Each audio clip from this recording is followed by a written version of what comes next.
30 Folgen. 24 Angler. 4 Gruppen. Was für ein Fight. 3 Zielfische. Ein unglaublicher Zuschauerpreis und ein Pokal.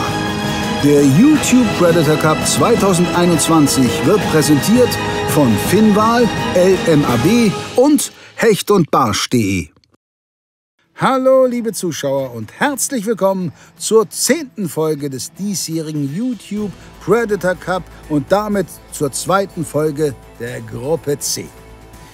Die erste Tageshälfte brachte insgesamt noch nicht wahnsinnig viel Fisch. So reichen Frédéric Julien für Team Grundens 2 kleine und ein mittlerer Zander aktuell zur Führung. Auf Platz 2 folgt Daniel Andriani mit 2 Hechten. Dustin Schöne hat mit Hecht und Zander als einziger Angler schon 2 Fischarten gefangen und ist momentan Dritter. Der Niederländer Evert Oosdam konnte bislang den einzigen Barsch des Tages fangen und ist Vierter. Für Malte Gatz und Florian Over gab es noch keine Wertungsfische. Wir sind gespannt, wie die zweite Hälfte des ersten Wettkampftages verlaufen wird. Evert hat zwar den einzigen Barsch des Tages gefangen, doch mit 24 cm hat er natürlich nicht die Größe, die Evert sich erhofft hatte. Bekommt er an derselben Stelle noch einen Barsch in der Wunschlänge? Come on, one. It's only small. One big one. Give me one extra. Can you believe this? Can you believe this? Now I know which color they like here. What are the chances to catch one like this? I mean, okay, 22 grams. So I'm fishing with the right weight and the right size. I don't have this color, but I keep it for later. Ja, mein Erfolgsköder aus dem Training hier auf Barsch ist ein Tiny Boomer. Der ist jetzt neu im Programm bei Ganki. Kleiner Chatterbait, 5 Gramm Eigengewicht und hat ein kleines cooles Gimmick dabei. Der hat hier unten so eine Öse, da kann man Zusatzgewicht einhängen, in diesem Fall ein John White von Elex. 4 Gramm habe ich jetzt in den eingehängt, also habe ich insgesamt 9 Gramm und kann ein bisschen schneller fischen. Das beeinträchtigt den Lauf und das Blatt nicht, weil das Gewicht da unten hängt und ja, das ist eine ziemlich coole Sache. Fisch. Nee, sorry. Oh, doch. Doch, so. So. Zielfisch gefunden. Der hat kein Maß, der würden wir auch nicht messen. Den würden wir einfach schnell releasen. Auch auf der Junkbait Sunrise Sabina, er geht schnell zurück. Aber das war der erste Zander. Zander sind auch da. Wir müssen nur die richtige Größe jetzt finden.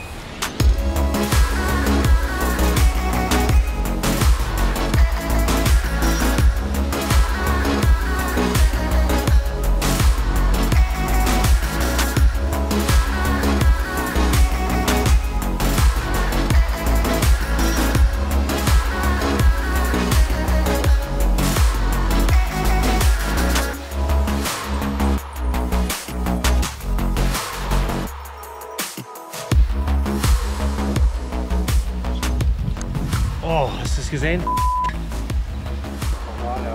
Schade, Zetti verloren. Das war echt ein schneller, kurzer Biss. Ich habe ihn nicht gut angehauen. Und das war 100% ein Zetti. Schade.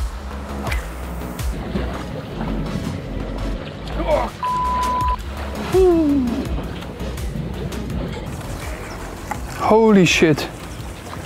Ja, der Spot ist ganz gut, weil die Fähre so ein bisschen Wasser aufwirbelt und dadurch hier ein bisschen Bewegung ins Wasser kommt. Ich hatte gerade einen ultra brutalen Biss. Sieht hier auch noch die Bissspuren. Leider nicht bekommen. Naja, mal gucken. Ich werde jetzt gleich noch ein paar Würfe machen und dann hoffentlich den Zander bekommen, den ich gerade verloren habe. Wir sind auf dem Weg zum nächsten Gewässer. Spotwechsel angesagt. Kurzes Resümee zum Morgen. Vielleicht ein bisschen lang am Topwater-Spot gefischt. Aber ja, da war die ganze Zeit Aktion, immer wieder ein Schwall hinterm Köder. Und ein Kollege von mir hat da vor einer Woche einen 48er oder 49er Barsch gefangen. Das wären natürlich richtig Punkte gewesen, zumal es dann noch diese extra Punkte für Topwater gegeben hätte. Hat leider nicht geklappt. Dann am zweiten Spot den Nachläufer, aber hat nicht zugepackt. So ist das beim Angeln. Jetzt sind wir auf dem Weg an einen Fluss, trüberes Wasser. Rechne ich mit Zandern und im Training habe ich da auch 2 vernünftige Barsche gefangen. 43 war der größte. Kann alles passieren. Ich hoffe, dass ich noch 1, 2 Fische für die Kamera liefere. Ja, wir werden sehen, wie es ausgeht. Fisch. Oder? Ich weiß nicht, was das ist. Ich befürchte kein Fisch. Nur ein Stock. Leicht aufregendes Moment. Ein Stock. Während Daniel die Gewässer von Geäst befreit, hat Evert eine Entscheidung getroffen. Okay, this is a major game changer for me. I had a plan, and normally I always stick to the plan.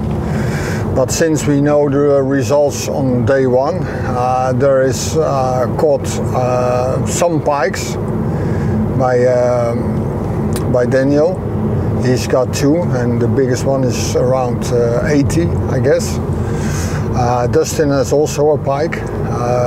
For tomorrow, I'm pretty confident that my chances for perch and zander are much higher than today.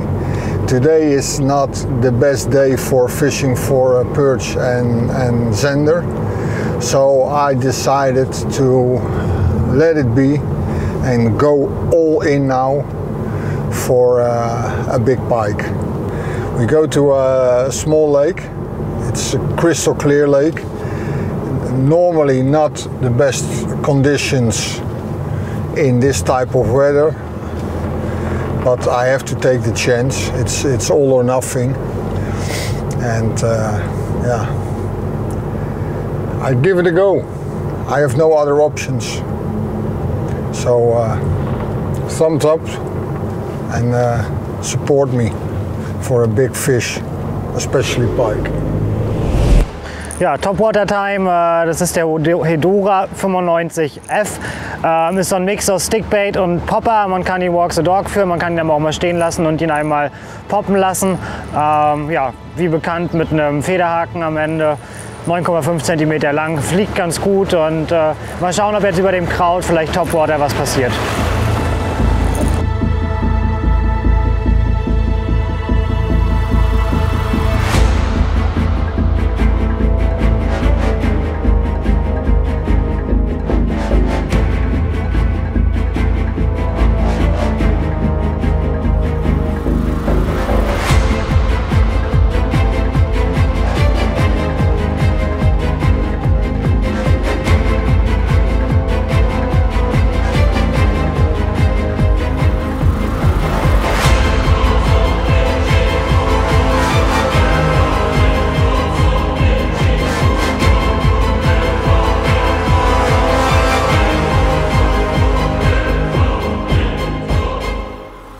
Malte muss sich mit dem ersten Fisch wohl noch etwas gedulden. Und auch Flo steht noch ohne Punkte da. Er hat mittlerweile den nächsten Spot erreicht. Gerade mal schnell noch das Vorfach gewechselt. Stahlspitze einknoten. Ein neues Stahlvorfach, das war ein bisschen gekringelt. Ja, zum Spot. Also sind einige Buhnen hier, Buhnenfelder. Und am Ende ist sogar noch ein Hafen. Und da habe ich eine Spundwand rausgesucht und habe da im Training relativ zügig, war zweimal da, Zander gefangen. Und ich hoffe, das klappt jetzt auch. Jetzt ein paar Minuten zu laufen, aber ja, ich hoffe, das funktioniert. 1, 2 Zander fangen und dann kümmern wir uns um den Barsch. So sieht Resignation aus. Das ist natürlich extrem krass, ey. Wenn man hier einen brutalen Biss bekommt, dann denkst du natürlich, okay, jetzt geht's los. Du kriegst hier noch einen oder den anderen Fisch, aber nee, danach einfach nichts mehr.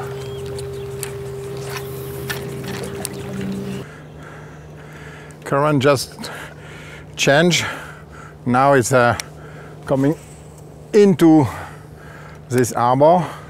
So we're gonna go back to the point and keep fishing with soft bait and jig-head and see if we can find the bite again. Uh-oh. Not sure. Maybe I get a bite there.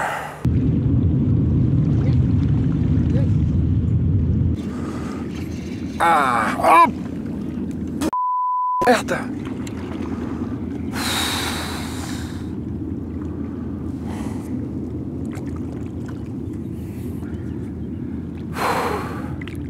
So the perch are kind of 100% sure.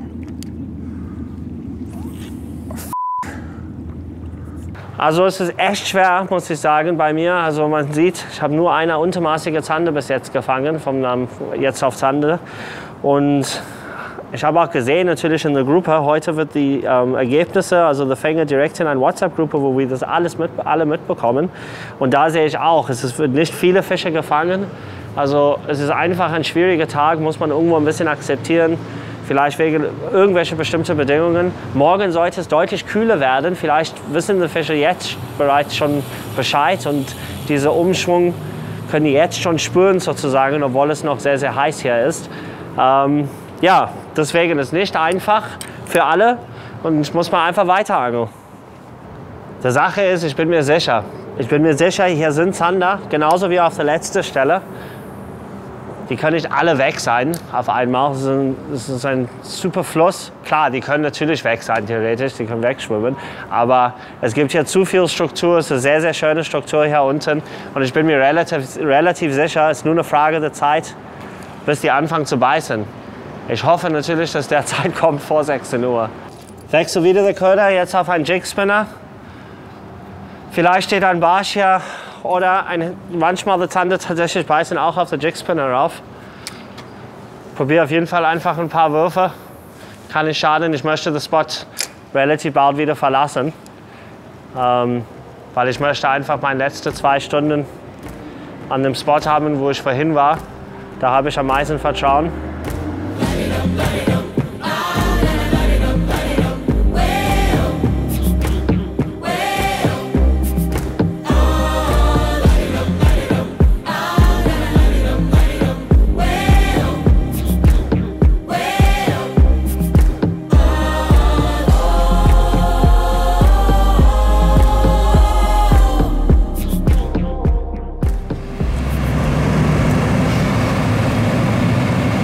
Das ist natürlich im Wettkampf besonders gut, wenn man hier hinter so einem LKW nur 30 fahren kann, obwohl hier 100 erlaubt sind. Wir haben ja ganz viel Zeit. Wir sind jetzt hier am nächsten Platz angekommen. War hier zweimal trainieren, immer Zander gefangen. Von daher habe ich Vertrauen rein. Mal schauen, ob jetzt hier ein bisschen was kommt. Und der Barspot ist auch nicht weit weg, von daher versuchen wir jetzt hier mal 1-2 maßige Zander zu fangen. Ich hoffe, es klappt. Wir haben es aufgehabt. Ganz knapp. Jo, da ist er. Ganz knappe Kiste, ganz knappe Kiste. Ich glaube, der ist ein bisschen zu klein. So, schnell gelöst. Ja, zu klein. 39. Egal, der Fisch ist da. Das heißt, der erste Wurf hier am Platz. Packen wir den schnell in den Kescher und dann darf er wieder schwimmen. Gentle Release, gut fürs Selbstvertrauen, aber kein Wettungsfisch, zählt noch nicht. Aber Fisch ist am Platz. Eieiei. Eben die Route neu montiert, hatte die Bremse noch ein bisschen auf und der ist wirklich jetzt beim ersten Wurf hier voll reingefegt. So, machen wir den nochmal. Da, Fisch. Aber auch nichts Großes. Jetzt haben wir hier die kleinen Zander am Start. Aber richtig gut reingefegt. Ich würde sagen, gleiche Größe, vielleicht sogar ein bisschen kleiner. So, 37. Der ist wieder zu klein. Und der darf natürlich auch direkt wieder schwimmen. Einmal ab in den Kescher. Nach unten mit ihm und zurück. So. Ah, aber es geht was. Jetzt müssen wir nur an der Größe arbeiten. Das war jetzt, ich bin jetzt, glaube ich, wie lange sind wir hier? 5 Minuten vielleicht am Platz.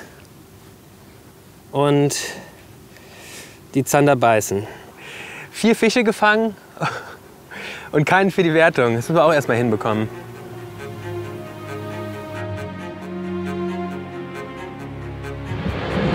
Nee, ganz entspannt zurück.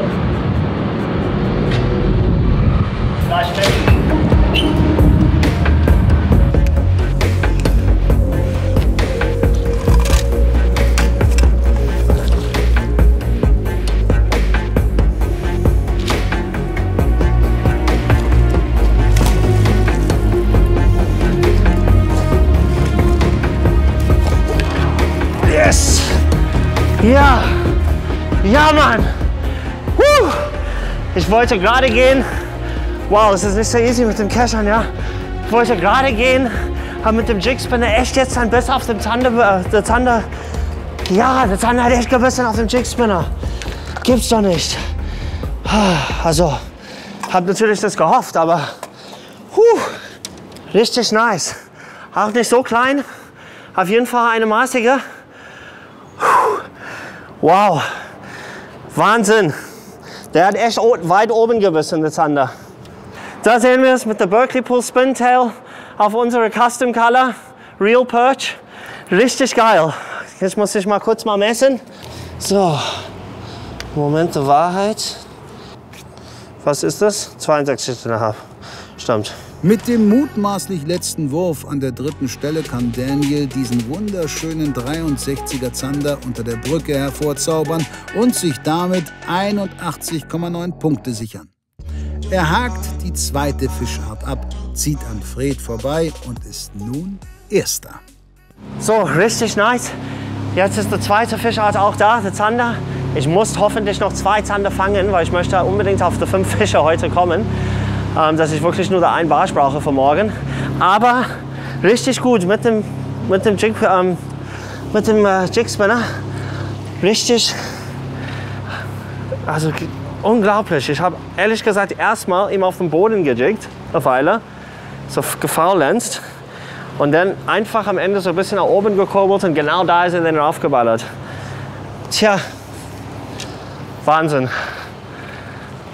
Das war echt ein bisschen ein Ding mit dem Kescher. Ich habe es gestern in den Interviews schon gesagt, Daniel tut immer so, also jeder unterschätzt den, aber der hat hier ganz schön hart trainiert. Der war, glaube ich, irgendwie 10 Tage vor Ort, hat sich 100 verschiedene Gewässer angeguckt, gefühlt. Ja, erst der schöne Hecht, jetzt den Zander. Also, ja, Petri, Daniel, Respekt. Gut vorbereitet auf jeden Fall.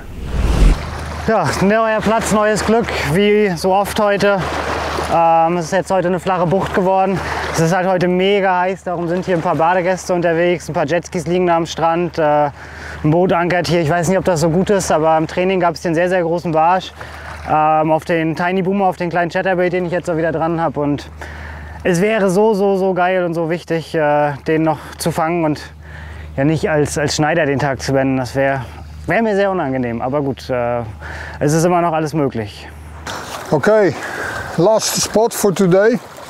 Even if we have still 2 hours to go, I decided to go all in for one big pike. Well, in this lake it contains big pike, so I left all my perch fishing and zander fishing rods. I brought the Lizard X. This is the Stefan Trumstead Lizard X. It's like the perfect bait caster for this job. The wind is coming towards us, that's always good, because when you do pike fishing you need to have wind on your side, that's the best. And this one is like a casting cannon. I fish with the Buster Swim.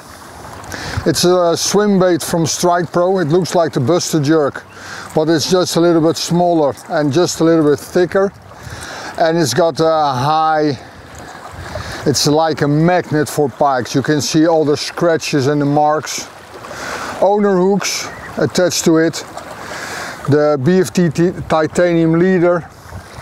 And what I will do, you see the birds over there? That means that there is bait fish. We just fish over the rocks, and once it's like really deep water, and once the swim comes towards and to the drop off, the pikes will take it. So thumbs up for a big pike.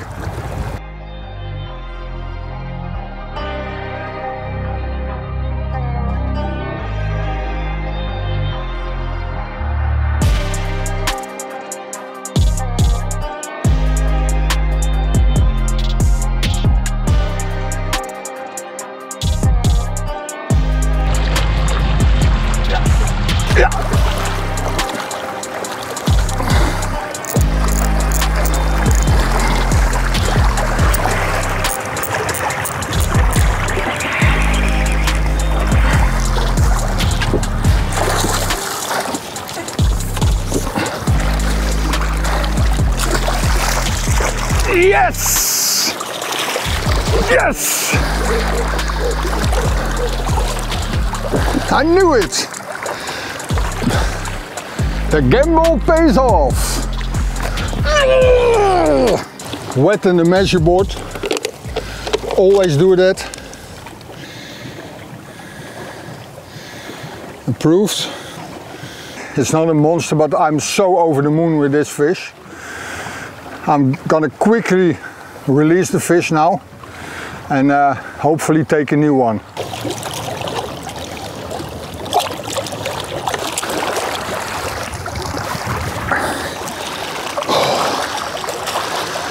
Oh man, I'm so happy.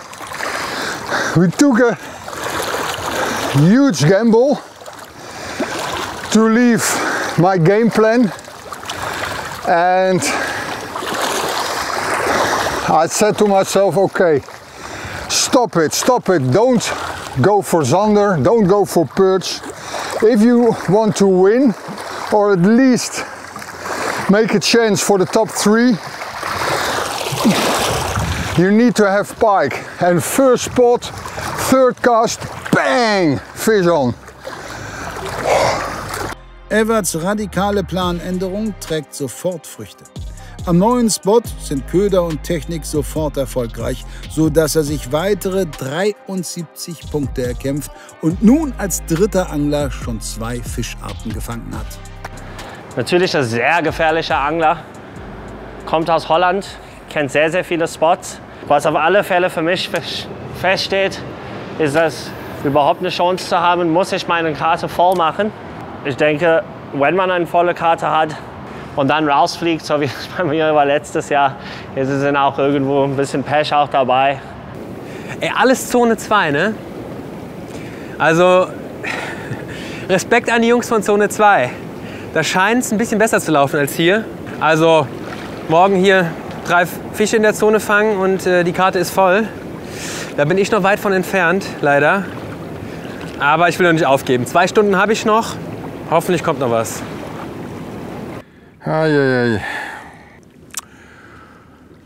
It's going to be time to think about the next spot maybe.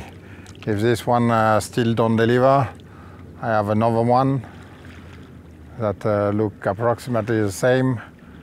Then give it a shot. But it's always a balance. We wait until some are coming up, or we start to move. And I'm much more into moving than waiting, but always a gamble. Ja, gestern habe ich hier auf ein Crankbait einen 80er Hecht und einen 40er Barsch gefangen. Ich hoffe, es klappt heute auch, weil das ist hier, glaube ich, mein letzter Spot heute. Gucken wir mal. Wünscht mir Glück. Weiter. Wenn hier kein Barsch kommt, dann kommt keiner. Es kommt, nee, es war auch, das sollte auch nur ein kurzer Halt sein, dass ich jetzt für die letzte Buhnenstrecke noch ein bisschen Zeit habe. Das ist dann das Ende heute, die letzten Buhnen oder die Buhnen nochmal. Einfach in der Hoffnung, dass da auch keiner läuft.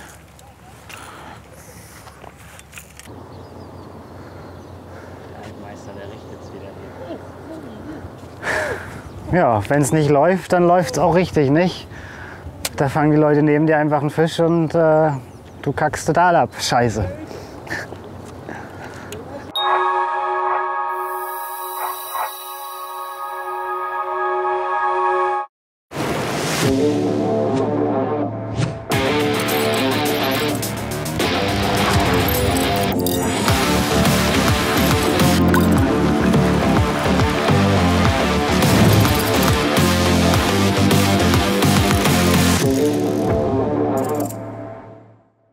Ich muss euch ganz kurz etwas vorstellen, denn für echte YouTube Predator Cup Fans, was ihr ja sehr wahrscheinlich seid, habe ich hier etwas sehr Interessantes. Wir haben hier die YPC 2020 Erfolgsköderbox. 10 Angler und Anglerinnen haben ihre besten Produkte aus dem YPC 2020 hier mit ihren Autogrammkarten reingepackt. 120 € Warenwert sind drin, ihr bekommt sie für 99,95 €, wunderbar verpackt. Und ganz wichtig, diese Boxen sind limitiert. Wenn sie weg sind, sind sie alle weg. Link unten in der Videobeschreibung.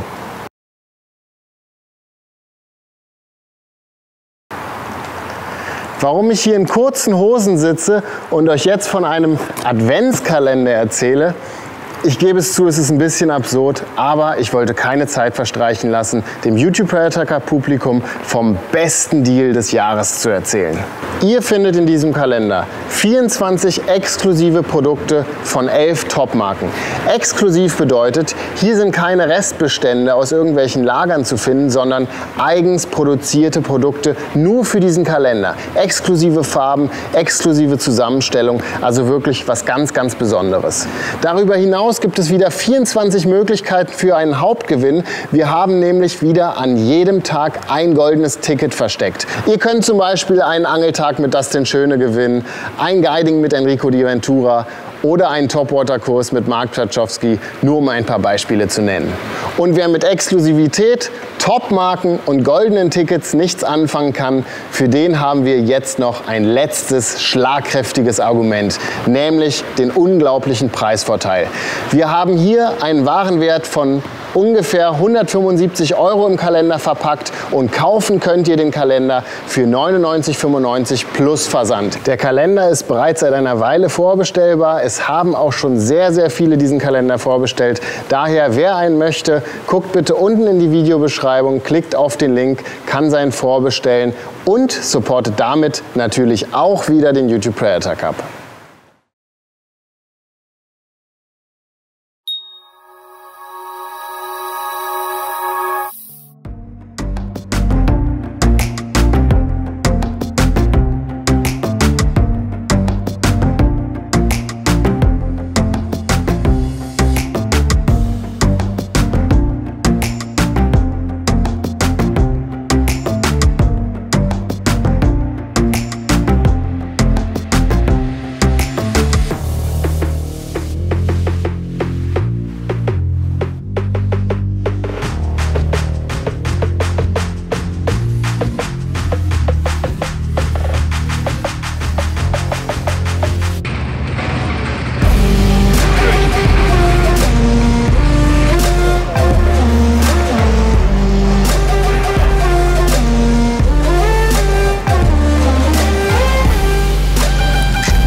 Yes.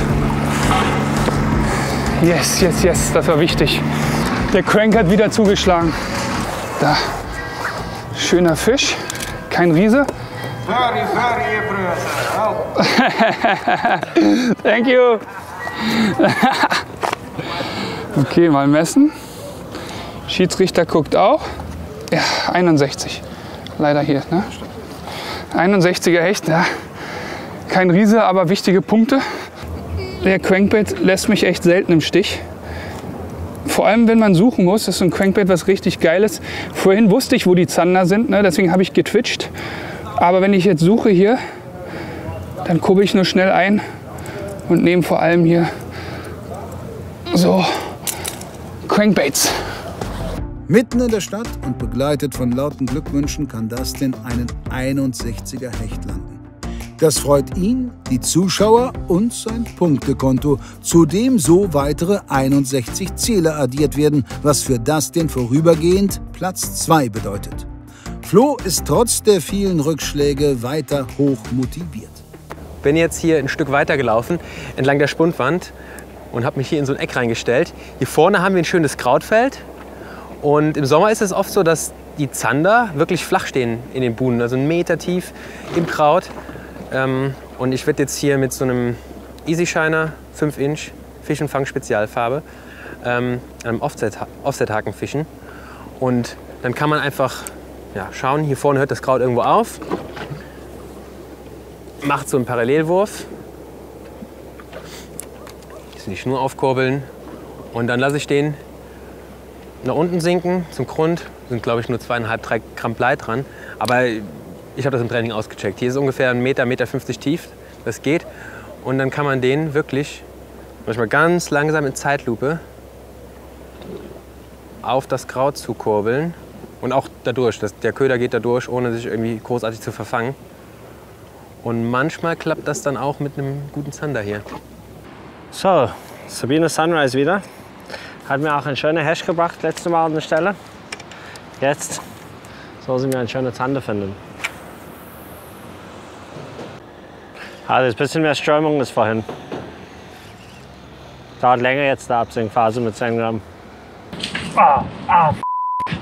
Da war das Biss. Wieder ein Sunrise Sabine, das gibt's doch nicht. Guck mal, auch runtergezogen. Schade, das war ein Zanderbiss. Hab gerade da gedacht, vielleicht musste Biss kommen. Schade. Ja, ich probiere jetzt noch mal ein paar andere Sachen. Diese Farbe, warum auch immer, hat mir ziemlich gut immer Barsch gebracht. Ich brauche noch Barsch, deswegen versuche ich das jetzt mal. Mal gucken. Da war ein Anfasser. Mal ganz kurz den Gummi kontrollieren. Hier hinten im Schwanz. Mal ganz kurz vom Krautfeld da vorne. Also der Gummi war ganz frisch. Den habe ich gestern Abend noch neu aufgezogen. Geil. Das ist der zweite Wurf.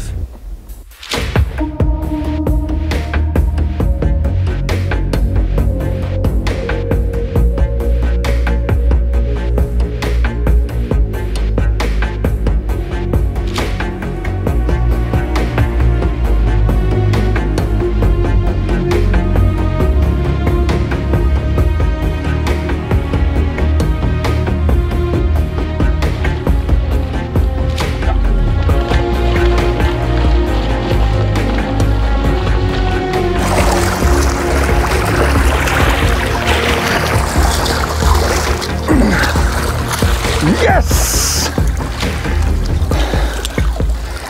Yes, yes, yes! I'm on fire. And it was just under the rock here. Okay, second pike. It's pretty much the same length. It's another one, that one had marks in here. 74, upgrade of 1 centimeter. But this is my bonus fish.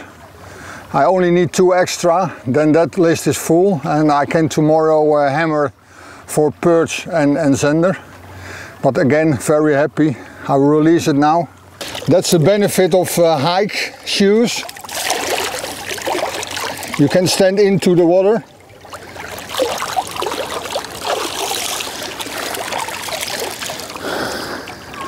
This is my hand, by the way, this is not the pike's.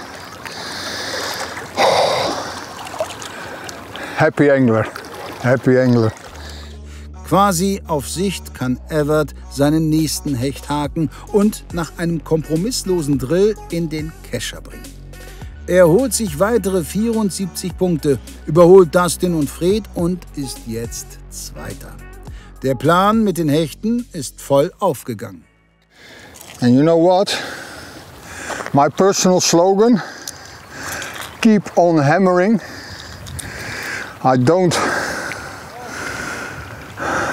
This is the first time that I mention it in the YouTube Predator Cup. I always mention it in other shows.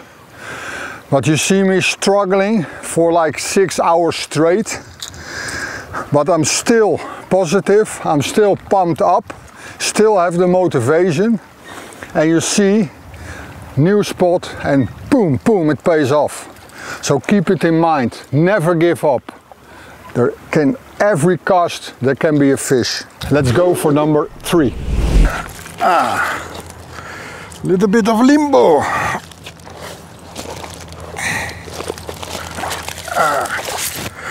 Yes, that's what we need to do in straight fishing. So we are entering the last hour, and I'm quite happy, even if I lost, I think, a perch, get a few short bites, but I'm quite happy with the first 3 zander of the day. After it has been quite a struggle, but we still have 1 hour. We are in good position in top 3. That's what I wanted after the first day. And tomorrow we're gonna change the plan, but we still have 1 hour. I really hope to catch a decent perch. That will be a master plan. I have 3 zander, 1 nice perch, and tomorrow we put everything on pike. That could be awesome.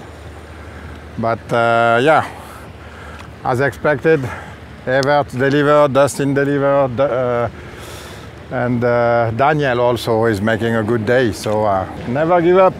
We have 1 hour, and it's more than enough to get a good hour of fishing. Ja, die letzte Stunde ist angebrochen. Jetzt dauert es noch ein bisschen zum nächsten Spot. Da habe ich dann noch 40 Minuten zum Angeln. Der Tag war sehr enttäuschend, muss ich sagen. Ich habe mir ein bisschen mehr erhofft. Aber es war schwierig für alle, glaube ich. Ja, was man natürlich macht, während man den Spot wechselt. Man isst, weil beim Angeln hat man natürlich keine Zeit. Da darf man keine Sekunde verlieren. Deswegen jetzt schnell essen zum Spot und dann hoffentlich noch einen Fisch fangen. Ich wünsche mir Glück. Ja, die letzte Stunde ist angebrochen. Ganz schön ernüchternd jetzt, muss ich sagen. Beide Angler, die in meiner Zone sind, Malte und Fred, die haben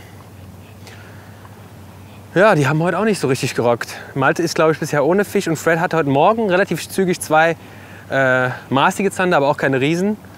Und seitdem ist er, glaube ich, auch schon ganz schön am struggeln. Von daher kann nur besser werden, hoffentlich morgen in Zone 2.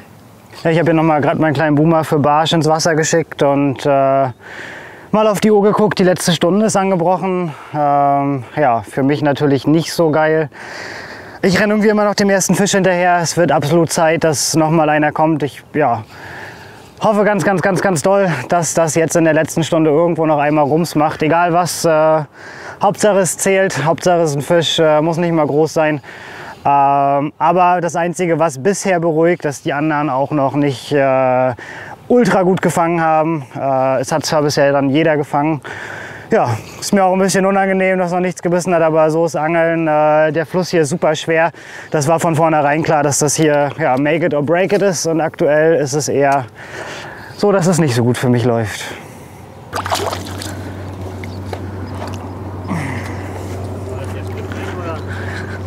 Das ist nun die große Frage, ob das jetzt gerade zum Glück bringen war. Nein, bewusst war es natürlich nicht, aber vielleicht ist dem ja so. Ob dieser unbeabsichtigte Schritt in den Kuhfladen wohl das sprichwörtliche Glück für Malte bedeutet? Vielleicht motiviert durch dieses Erlebnis oder auch in letzter Verzweiflung, montiert er nochmal einen Oberflächenköder und platziert diesen in einem heißen Bereich.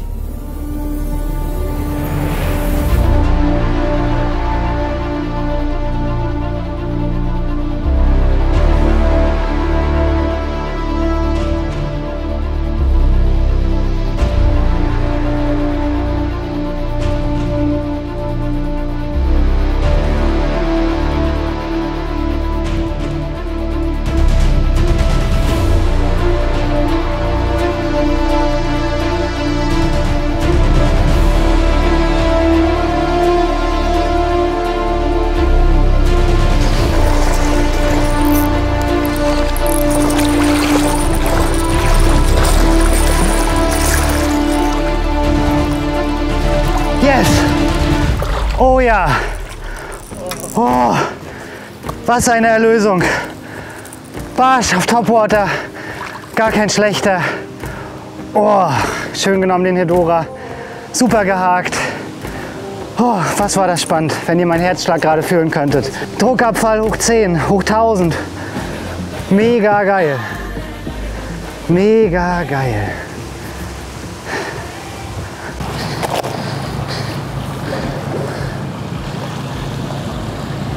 Ja, 37er Barsch.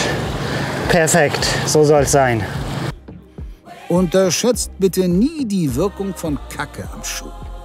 Der Hedora verschwindet in einem großen Wasserschwall und nach einem aufregenden Drill kann Malte zum Ende des ersten Tages den mit Abstand größten Barsch des Tages fangen. 74 Punkte für den Fisch selbst und 20 zusätzliche Top-Water-Punkte machen diesen Fang mit 94 Zählern zum mit Abstand Punktbesten des Tages. Malte ist wieder voll im Rennen und natürlich ist dieses Erfolgserlebnis auch unglaublich gut für die Moral.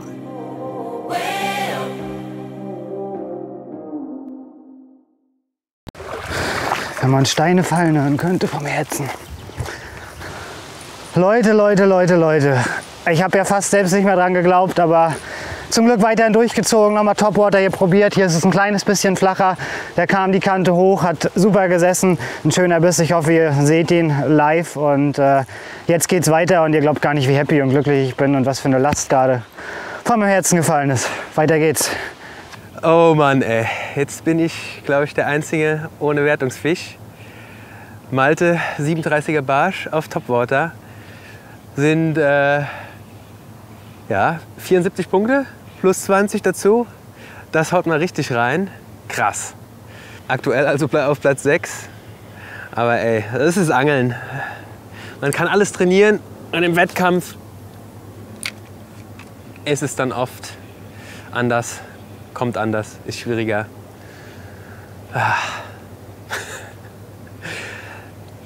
Das ist natürlich richtig viele Punkte.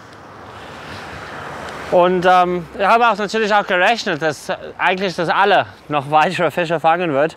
Deswegen, ich muss mich nur auf meinen Job fokussieren und konzentrieren. Und wenn ich meinen 6 Fische voll kriege, dann, wie gesagt, dann würde ich sehr zufrieden sein. Und ich glaube, wie gesagt, das ist absolut nötig. Also ohne die 6 Fische wird es auch sehr, sehr schwer weiterzukommen. Big congrats to Malte. He caught a 37 perch under circumstances like this on topwater. That's special, it's the new rule. So he gains 20 points extra, so well achieved. Lässt mich ganz hinten allein auf der Schlussposition. Ja, das wird auch eine Mammutaufgabe.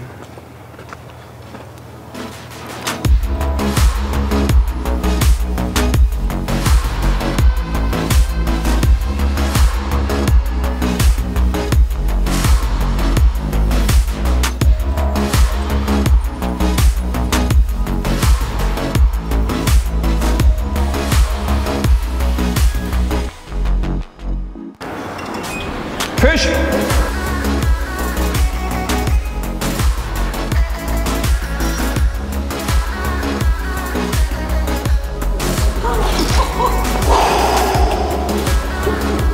Kurz vor Schluss noch einen Fisch hier gefangen. Ach, geil. Okay. Fisch Nummer 4. So, holen wir den Fisch erstmal hier rein. Oh, es ist alles eng hier beim Streetfischen. So, mein Kleiner. Kein großer, aber der wird auf jeden Fall Maß haben. Noch Measure Tape nass machen. Okay, das sollte reichen.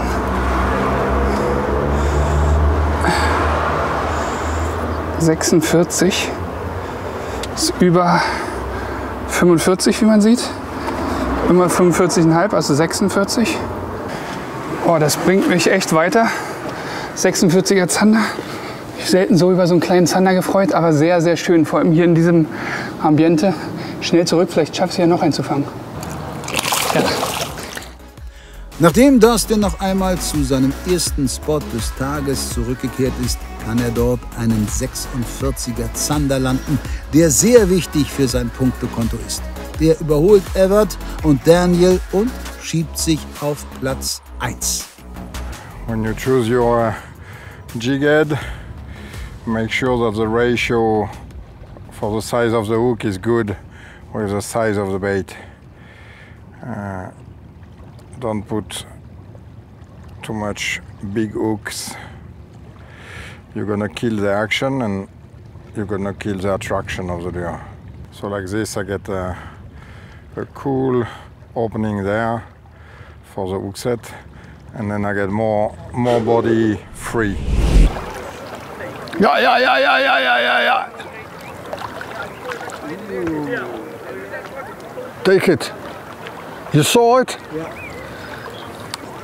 But if that was an active pike, he took it. So you can see that the fish is totally passive. He was only following the bait. From the deep, all the way up to the shallows.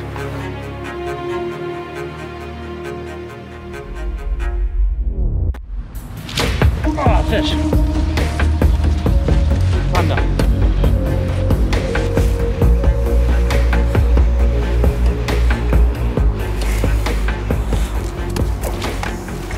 Ist nicht riesig, aber könnte Maß haben.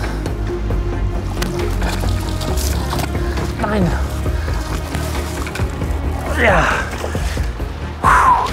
Ja. Ja. Yes, Mann. Richtig geil. Also es ist echt kein großer Fisch. Ich hoffe, dass er Maß hat. Aber wow, es war ein harter Tock, muss ich sagen. Und dafür, dass er echt nicht so groß ist, der Biss war extrem hart. Mach mal kurz mal nass. So. 50er ist es, okay. So. 49. Kleiner Zander, aber könnte ein ganz, ganz wichtiger sein am Ende des Tages. Richtig gut. Yes! Richtig, richtig gut. Daniel kann sofort kontern und landet nun seinerseits einen Zander von 49 cm. Mit weiteren 63,7 Punkten holt er sich die Tabellenspitze zurück. Mal sehen, ob er den ersten Tag an der Tabellenspitze beenden kann. Also im Training habe ich echt gar keine kleineren Zander gefangen, so wie der, sage ich mal. Könnte ich gar nicht einschätzen, ob der überhaupt Maß hat erstmal. Aber 49 ist schon okay.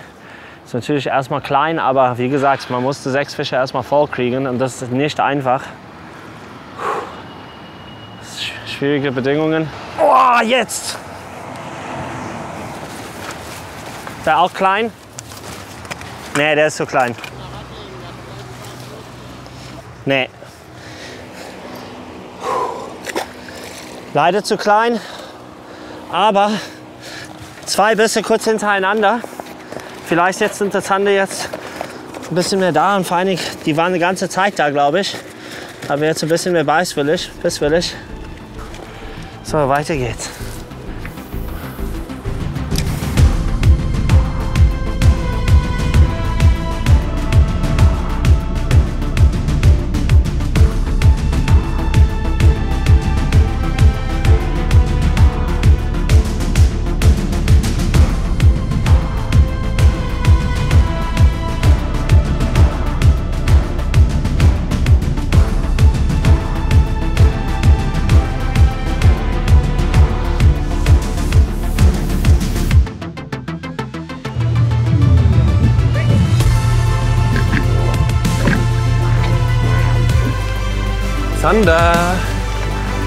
Zander und gar nicht so schlecht. Come on, komm ins Netz. Yes! Kein schlechter. Auf den Twitch-Bait. Ich wollte gerade noch mal auf Jigspinner wechseln und da kommt der Zander. So, da ist der Zander. Guck, wenn man hier reinschaut, den Twitch-Bait sowas von weggehauen. Richtig guter Biss gewesen. So, jetzt müssen wir gucken, dass wir den hier rausbekommen. Also den hat er sich richtig rein gehämmert. So, kleine Arterienklemme am Start. Hier ist er. So, vermessen wir ihn. Aber der hat auf jeden Fall 50, denke ich. Ja. Wo sind wir da? Ja. 52. Endlich ein Wertungsfisch für Florian. Kurz vor Ende des ersten Tages kann er noch einen 52er Zander keschern und damit die ersten Punkte sammeln. Mit 67,6 Punkten ist das bei diesen Bedingungen ein guter Turnierfisch und natürlich auch für Flo's Selbstvertrauen sehr wertvoll. Der Zandergrad kam auf den Twitchmaster wirklich.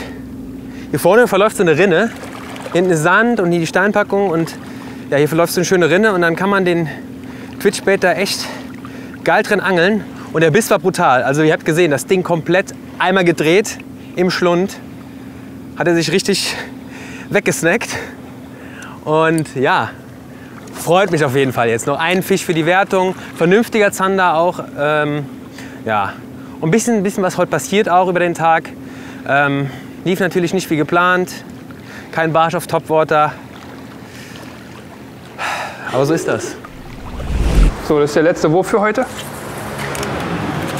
Hoffentlich beißt da noch mal ein Fisch. Ja, schon direkt dran. Ja, das war's für heute. Schwaches Ergebnis, leider. Mal gucken. Kann nur besser werden. Ja, was meine Mitstreiter gefangen haben, habe ich ja gesehen in der WhatsApp-Gruppe. Ich glaube, von der Menge bin ich ganz gut aufgestellt. Die Größe muss ich morgen auf jeden Fall verbessern. Was aber aufgefallen ist, ist, dass die andere Zone gefühlt schlechter war und die muss ich morgen angeln. Deswegen werde ich morgen probieren, noch ein paar Barsche zu fangen, aber ja, bin nicht ganz so optimistisch. Aber trotzdem, bis morgen. Over and out. Ja, Tag 1 ist rum, YouTube Predator Cup 2021.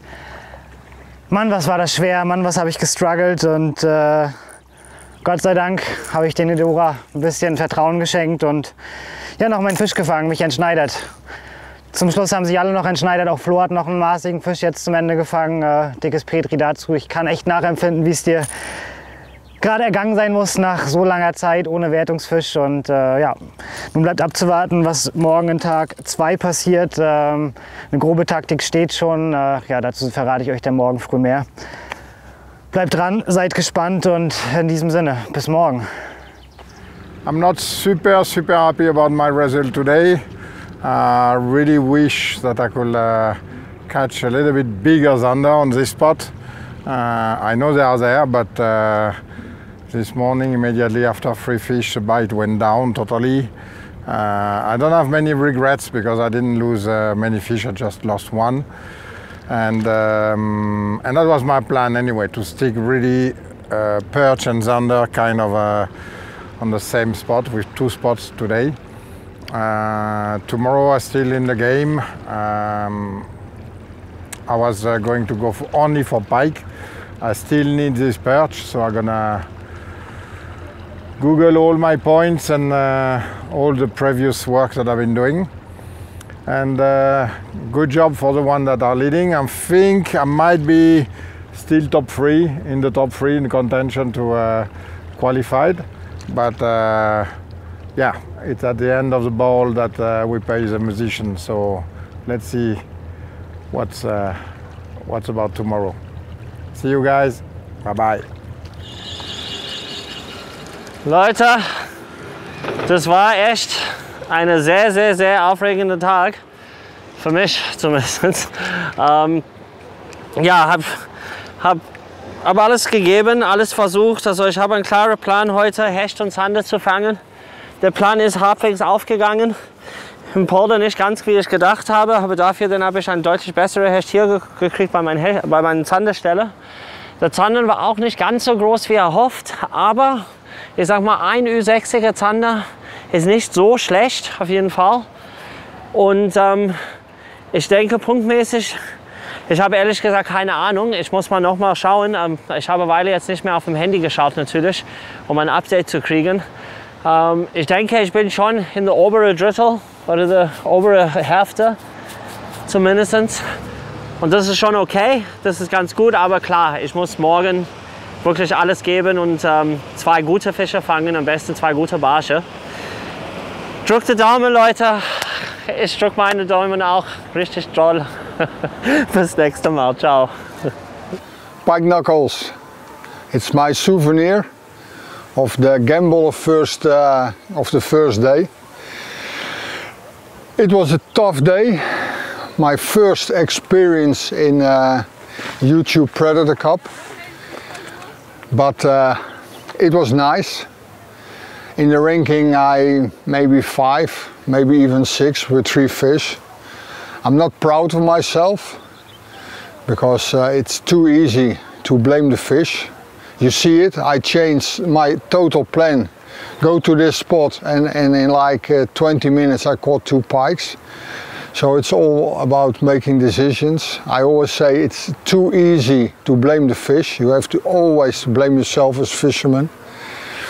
And if you do that, then you can learn for the next day. Speaking about the next day, tomorrow we're gonna go all in for a big sender because we missed that fish on the list, and then we try to upgrade with at least a bigger perch. The smallest one is 24. And yeah, hopefully end up in the top 3. So keep on watching for the next episode and see you all guys over there. Keep on hammering. Wer schon weggeschaltet hat, weil er oder sie dachte, da kommt ja eh nur noch Gequatsche, das war etwas voreilig. Denn von einem Angler haben wir noch keine Abschiedsworte gehört und derjenige hat noch circa 20 Sekunden Angelzeit auf der Uhr. Oh, hatte gerade einen Biss. Ein Riesenschwall. Krass, ganz kurz drauf gewesen. Riesenschwall hier unter Wasser. Nein! Der nächste Fisch. Wie viel habe ich noch? Wie viel Zeit? 6. Nee, das wäre es gewesen. Ey Leute, in der letzten Minute hier gerade noch einen Biss gehabt vor den Füßen. Ja, hängt. Hab ein. Barsch. Riesenbarsch. Das ist zu krass. Der letzte Wurf, Leute. Der letzte Wurf. Oh, mein Kescher liegt da hinten. Das war jetzt wirklich den Zander gerade verarztet. Und da kommt der Barsch. Das ist zu krass. Da ist er! Leute! Der Wecker läuft. Der Wecker läuft. Das ist der letzte Wurf gewesen. Und das ist ein N30er Barsch. Den vermessen wir jetzt schnell. 39,5. Leute. Heißt 40 Punkte. Heißt 80 Punkte insgesamt. Was für ein Finish für Flo. In den letzten Sekunden hakt er mit seinem letzten Wurf diesen 40er Barsch, der seine Ausgangsposition massiv verbessert. Erstens ist er mit 80 Punkten natürlich ein toller Wertungsfisch.